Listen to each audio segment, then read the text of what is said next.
Shalom semuanya, semangat pagi selamat. Mari dengan cepat sekarang kita buka di dalam 1 Timotius 6 ayat 11.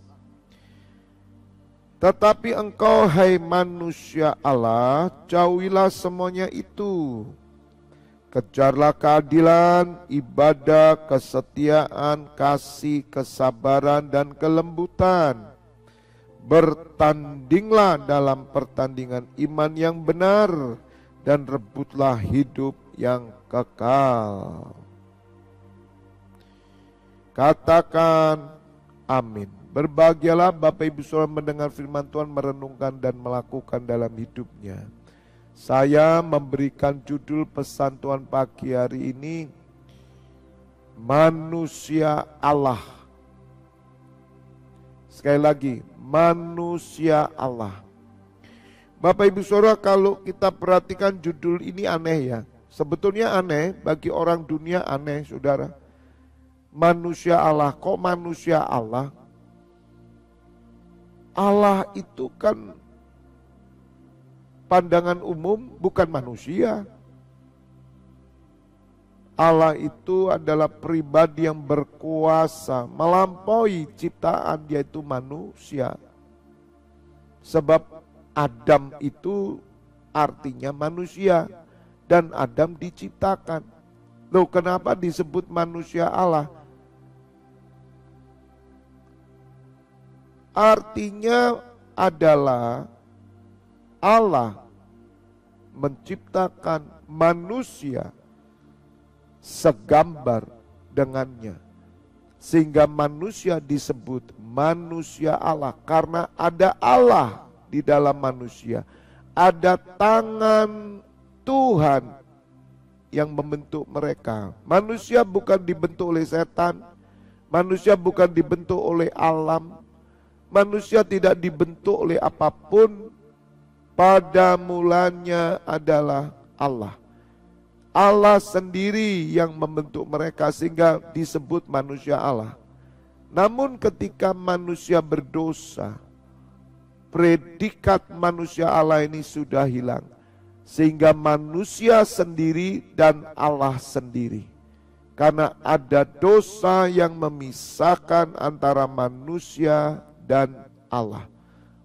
Dalam bahasa Inggrisnya manusia Allah itu man of God. Artinya manusia yang dari Allah. Nah, Tuhan Yesus datang ke dalam kehidupan manusia untuk menyatukan kembali antara manusia dengan Allah. Bapak, Ibu, Saudara dan saya ingat, hari ini kita yang percaya kepada Tuhan Yesus disebut manusia Allah. Katakan amin. Setiap hari katakan dalam dirimu, aku manusia Allah. Aku manusia Allah. I am man of God.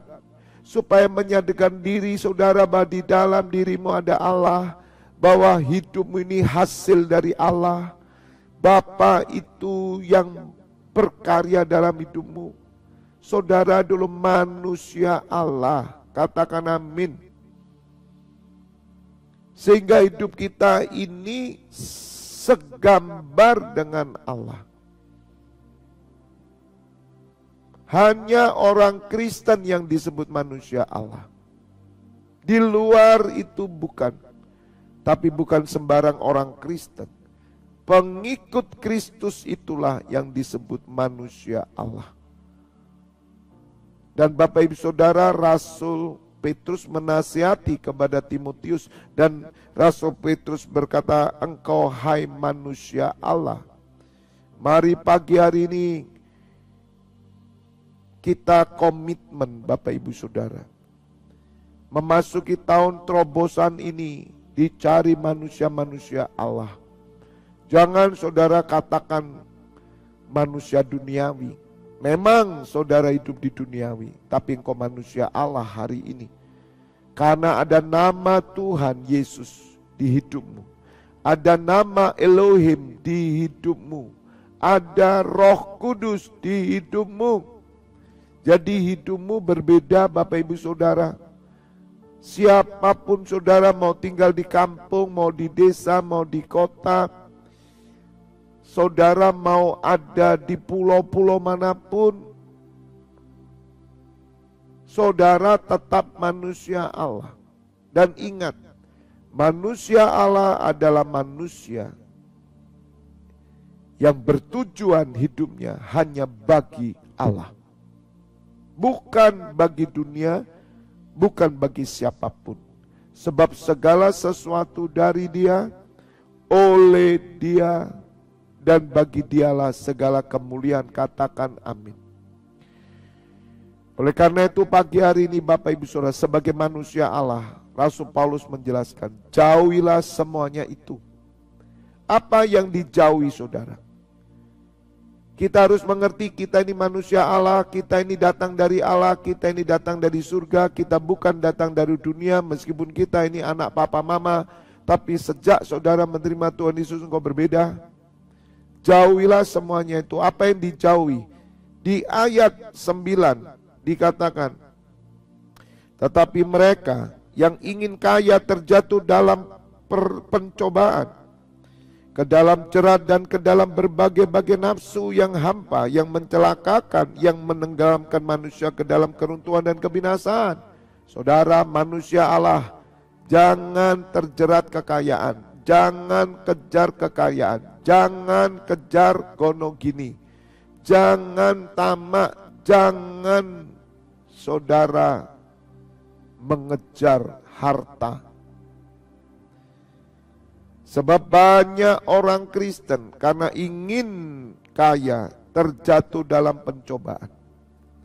Saudara dengar, manusia Allah, jangan sampai kita berambisi mengejar kekayaan. Lalu orang bertanya, lalu apa yang harus kami lakukan Pak? Biar kekayaan yang ngejar saudara, katakan amin. Sekali lagi, jangan ngejar kekayaan, tapi biarlah kekayaan mengejar saudara. Katakan amin. Kita bekerja bukan untuk kaya. Kita bekerja karena memenuhi kebutuhan hidup kita dan Tuhan memberi kelimpahan, itu bonus. Carilah kerajaan Allah, kejar kerajaan Allah. Ada banyak orang Kristen, karena mereka ingin kaya, mereka jatuh dalam pencobaan. Saudara, iblis itu licik. Jangan main-main dengan setan yang menguasai harta gono gini. Ingat, sekali lagi, jangan tertipu dengan kebutuhan hidup. Cukupkan dirimu dengan apa yang ada padamu. Asal ada makanan dan pakaian cukup. Semuanya harus mencukupkan dengan duitmu. Kalau tabunganmu hanya 1 juta, cukupkan dirimu dengan 1 juta. Jangan berhutang karena makan minum. Kecuali saudara bisnis, saudara boleh pinjam bank dan itu sesuai dengan aturan bank dan saudara tidak tamak. Tapi untuk saudara hutang, Anda tidak punya uang, Anda hutang mobil, kredit mobil, Anda spekulasi. Hati-hati saudara. Kamu akan mengorbankan ibadah. Ada orang Kristen yang berambisi, padahal tidak mungkin kaya. Pekerjaan yang dia lakukan tidak mungkin kaya. Paling-paling hanya bisa membeli mobil. Mereka berupaya kerjanya jam 6 pagi sampai jam 11 malam. Lihat saudara, mereka tertipu. Inilah orang-orang yang tidak sadar dirinya manusia Allah. Sehingga mereka dikuasai dunia, mereka hanya ngefan dengan Tuhan Yesus. Saya berdoa saudara hati-hati. Sudah bukan musimnya lagi hari ini. Orang Kristen berambisi, mengejar harta dengan alasan-alasan klise. Alasan untuk kebutuhan anak lah, alasan untuk semuanya. Cukupkan dirimu. dengan apa yang kamu punya. Jangan melampaui apa yang kamu punya supaya kamu tidak ditenggelamkan oleh setan yang menguasai dunia. Ayat 10, karena akar segala kejahatan ialah cinta uang. Lihat saudara, akar kejahatan cinta uang. Orang-orang Kristen yang mencintai uang, mereka orang jahat. Kenapa saudara? Karena cinta uang membuat Anda buta. Karena cinta uang, Anda melihat semuanya itu diukur dengan uang. Sehingga hatimu jahat. Karena akar segala kejahatan cinta uang. Itu firman Tuhan. Sebab oleh memburu uanglah beberapa orang telah menyimpang dari iman. Jelas sudah terjadi saudara, sudah terjadi. Hanya gara-gara cinta uang, memburu uang, mereka menyimpang dari iman. Iman mereka tidak bertumbuh, mereka tidak tahu kalau mereka manusia Allah. Minta maaf Bapak Ibu Saudara, kenapa doa saya begitu kuat untuk gereja. Saya menjerit tadi saudara, karena gereja sudah memburu uang, memburu ketamakan. Saudara, jika saya tidak berpegang dengan Tuhan Yesus, hari ini saya tinggalkan gereja, pelayanan dan pengembalaan saudara. Bagi saya semua itu bohong saudara. Saya tidak menghakimi, tapi fakta. Bapak Ibu Saudara tahu, gereja sudah dibangun oleh manusia. Manusia menguasai gereja. Perpecahan terjadi. Saudara pikir perkumpulan kesatuan gereja bisa menyatu? Bukan dengan ketulusan saudara. Itu semua hanya kamuflase. Jujur saudara. Jujur. Makanya Tuhan akan menghancurkan nanti saudara. Tunggu waktunya. Tunggu waktunya saudara, semua akan diporak-porandakan. Sungguh. Karena gereja ini sudah menjadi sumber keuntungan. Mereka mencari peruntungan di gereja. Saudara, mari saudara, bongkar. Mari kita merapat Bapak Ibu Saudara. Saya berdoa, saya ingin ketemu dengan para gembala-gembala seperti saya. Kita mau duduk bersama. Kita mau bongkar gereja. Saya bersyukur saya seorang pendeta yang berani marah-marah dan bermulut kasar di atas mimbar. Saya bersyukur. Saya mencari gembala-gembala yang seperti saya, yang berani kasar, yang berani marah. Kiranya Tuhan mempertemukan saya dengan gembala-gembala yang berani kehilangan jemaat, tidak takut. Saya berdoa, mudah-mudahan saya ketemu dan kami akan berkumpul untuk mengembalikan gereja yang agamawi, gereja yang mereka yang kotor. Semua jemaat sudah memburu kekayaan, saudara. Sepertinya mereka, wow, percaya Tuhan Yesus, tapi Tuhan Yesus tidak percaya kepada mereka. Mereka membuat Tuhan Yesus sendiri loh, saudara. Sungguh, mungkin pernyataan saya hari ini sepertinya anti gereja saya. Tidak, saya gembala, saya mencintai gereja. Saya berkata begini karena Roh Kudus yang menunjukkan bagaimana keadaan umat Tuhan hari ini, saudara. Kalau tidak ada orang yang speak up, tidak ada orang yang berani berkata-kata dengan tegas, saudara, sampai Tuhan Yesus datang, gereja tidak berubah. Tapi ada waktunya nanti, akan dihancurkan semuanya. Sebab oleh memburu uanglah beberapa orang telah menyimpang dari iman dan menyiksa dirinya berbagai-bagai duka. Siapa yang suruh Anda capek? Siapa yang suruh Anda kejar uang? Entah mau bayar hutang lah, entah mau bayar uang sekolah lah, entah mau beli apa. Siapa yang suruh? Kan saudara sendiri. Sehingga saudara mengejar berbagai-bagai duka. Doa tidak bisa, doa malam tidak bisa, doa pagi, bersekutu tidak bisa. Alasan semua saudara. Ada orang beralasan kepada saya, sebentar saya menyelesaikan keuangan anak-anak saya sekolah, perlu ini, bullshit. Saya bilang, bodoh. Kamu bukan manusia Allah, tapi kamu manusia duniawi.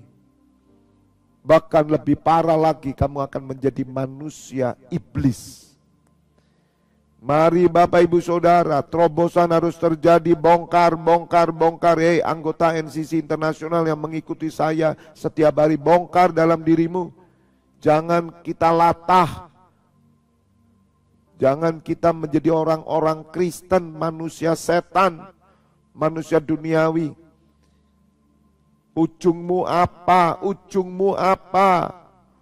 Apa yang kamu kejar dalam pelayanan? Apa yang saudara kejar dalam pelayanan? Apa yang kau cari ikut Tuhan Yesus? Apa coba? Renungkan lagi, jangan latah, jangan bodoh. Cek hatimu secara jujur. Tuhan Yesus tidak memerlukan kesaksian manusia, tapi Tuhan mengetahui isi hati semua manusia. Ngeri loh Bapak Ibu Saudara, ngeri, saya tuh ngeri. Saya dulu orang yang anti Kristen, saya nggak suka kekristenan. Sama sekali, ketika Tuhan Yesus mendatangi saya tahun 98, saya dilatih supaya saya berbicara seperti pagi hari ini. Supaya saya menggembalakan seperti apa yang saya lakukan hari ini. Bapak Ibu Saudara, mari kita berubah menjadi manusia Allah. Jadi firman Tuhan berkata, jauhi semua itu, tetapi kejarlah. Rasul Paulus berkata, kejarlah keadilan. Saudara, yang kita kejar adalah keadilan. Keadilan itu berbicara soal hati. Yang kita kejar adalah ibadah. Ini kesetiaan, kasih, kesabaran, dan kelembutan. Itu kita kejar. Kejar kesetiaan, kejar kasih, kejar ibadah, kejar kelembutan, kejar keadilan. Itu artinya apa? Sebab manusia Allah itu manusia yang hidup dalam terang. Orang yang hidup dalam terang pasti berbuahkan kebenaran, berbuahkan keadilan, berbuahkan kebaikan, kasih, ibadah, kejar. Pasti berbuahkan kesabaran dan 9 buah roh. Manusia Allah itu manusia terang. Manusia Allah itu tidak dipengaruhi dengan harta gonogini. Manusia Allah itu tidak mengejar apapun di dunia. Prestasi, prestise. Apa yang disebut materi tidak. Itu semua melengkapi kita, bukan dikejar. Itu yang ngikut kita. Kemurahan, kebajikan belaka, kata Daud. Kemurahan dan kebajikan belaka itu semua itu tidak esensi. Jangan karena memburu kesenanganmu kamu mengabaikan semuanya ini. Sebab engkau manusia Allah, ingat manusia Allah, ingat manusia Allah.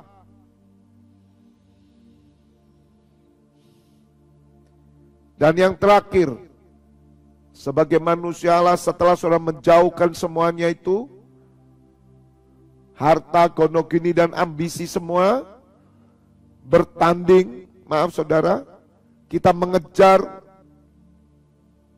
keadilan, ibadah dan semuanya, maka yang terakhir bertanding sekarang. Bertandinglah dalam iman. Bertandinglah dalam pertandingan iman yang benar dan rebutlah hidup yang kekal. Jadi hidup kekal itu perlu direbut Bapak Ibu Saudara. Saya ajak manusia Allah, imam-imam ini loh, ada 211 yang buka. Entah dengar atau tidak saya tidak tahu. Bertanding. Kekristenan itu pertandingan iman. Rebut hidup kekal. Kalau saudara tidak merebut hidup kekal tidak datang kepada saudara. Tuhan Yesus diperintahkan oleh Bapa untuk membuat saudara menjadi peserta pertandingan. Katakan amin. Tidak semua orang bisa masuk dalam gelanggang pertandingan. Hanya pemain. Saudara dan saya sudah ditetapkan menjadi pemain-pemain. Kamu bukan penonton. Manusia Allah bukan penonton, dengar. Manusia Allah itu bukan penonton. Pemain. Kalau pemain itu mengerti tanggung jawabnya, mengerti iman itu apa, jangan pura-pura bodoh, jangan pura-pura tidak ngerti. Kalau namanya pemain itu kan sudah ngerti kalau mesti latihan,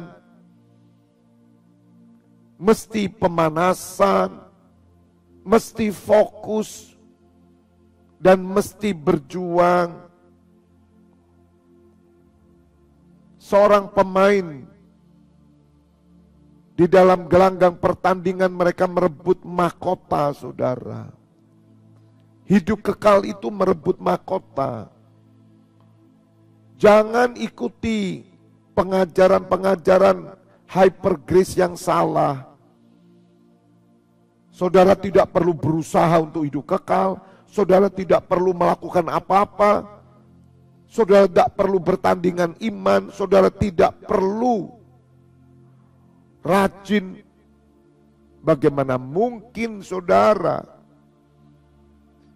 mengikuti orang-orang Kristen yang hanya seminggu sekali. Itu kalau sempat. Tapi mereka hanya ngomong Tuhan, Tuhan karena mereka cuma ngefan. Saudara, apakah Tuhan tinggal diam dengan keadaan umat hari ini? Apakah Tuhan tinggal diam, saudara?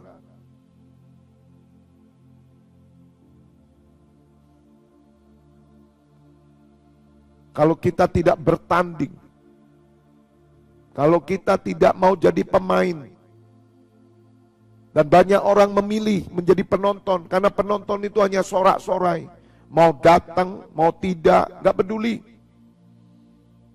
Maka itu Bapak Ibu Saudara, dulu beberapa waktu tahun 2023 saya wajibkan untuk minta izin untuk absen dan semuanya untuk melatih jemaat supaya jangan karepe dewe, jangan semuanya sendiri. Itu penonton datang gak sopan.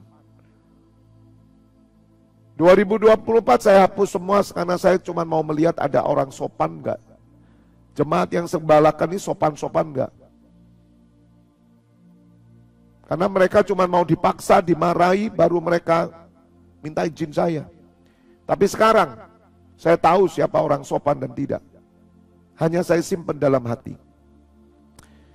Mereka pikir bahwa mereka saya bebaskan dari minta izin, dan mereka kemudian bebas dan tidak izin.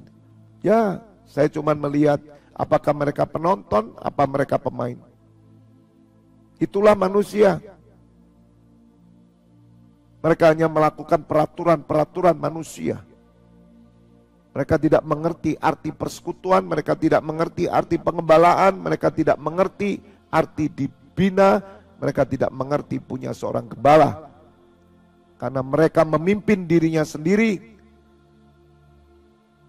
mereka tidak mau dipimpin. Dan itu yang terjadi Bapak Ibu Saudara, dan bagi saya maklumlah. Tapi kalau mereka mengerti mereka manusia Allah, mereka pemain bukan penonton.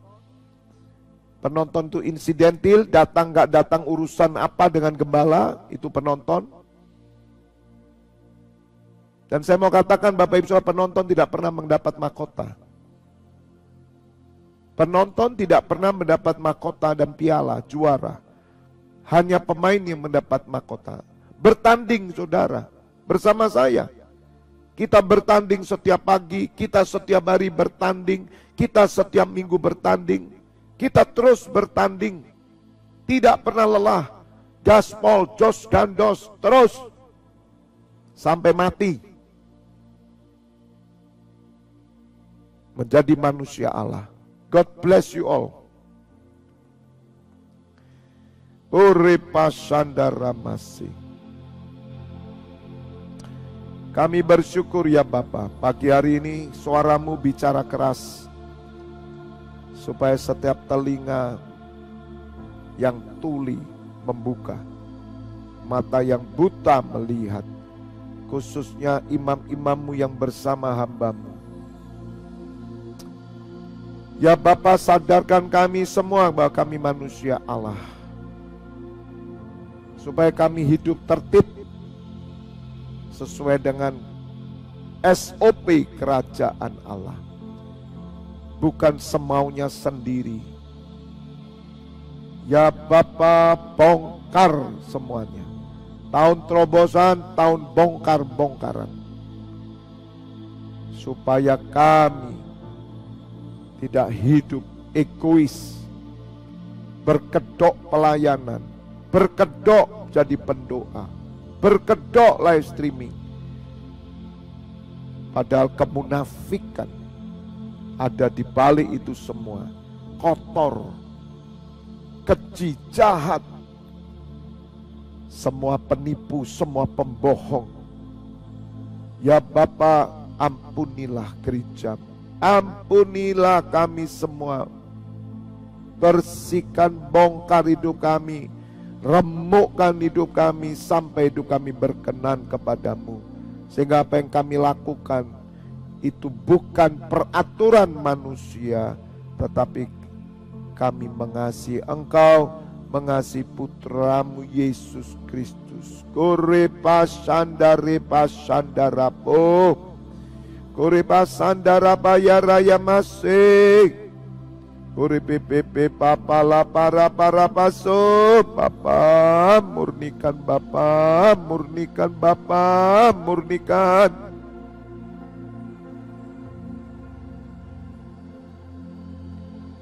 Saat ini hamba menyerahkan imammu yang bertugas sepanjang hari ini, dari pagi sampai malam jam 12.